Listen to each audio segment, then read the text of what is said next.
Lumi Erenik, i cili përshkon territorin e komunës së Gjakovës, ka vende ku qytetarët kalojnë kohë për të freskuar, sidomos në ditët me temperatura të larta. Në fshatin Ngusk, afër brigjeve të Erenikut, mbeturinat, sidomos shishet e plastikës, janë në afërsi të lumit. Dervish Guta thot se ka qytetarë të cilët vinë për të freskuar këtu, shumë shpesh ata i lënë mbeturinat pa i larguar. Bërdokin e binë, nuk e morrin me veti, ata se ka prunë mbarë me veti.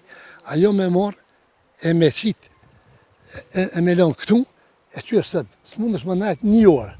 A kom sa du në Pleshni, ku me pastru, shka me pastru për para këtu, e ujtë në regëllë dhe sa në këta di une, po, gjinja, pi shpi shfredzojnë mje, edhe pi dëmtojnë me të lëfa mjeti. Guta thot se dikur ky vend ishte shumë i pastor, por sot është ndryshe. Vim shpesh, kina konë edhe shpesh për para, gjithë. Këtë jetë në ka shku që i kom lënë të atë sa vjetë, visha këtu për tjetë regël, tjetë së fallik, tjetë jetë.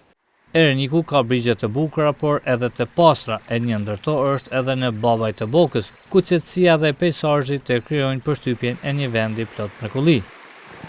Lumi Erenik në fshatin Babaj të Bokës duket shumë më bukur sepse brigjet janë të pastruar dhe nuk ka mbeturina siç ishim në vendet të tjera, pra edhe uji është i mjaftueshëm dhe duket shumë i kthjellët. Lumi Erenik simbolizon Gjakovën dhe gjeneratat të tëra ndër vite janë freskuar gjatë verës.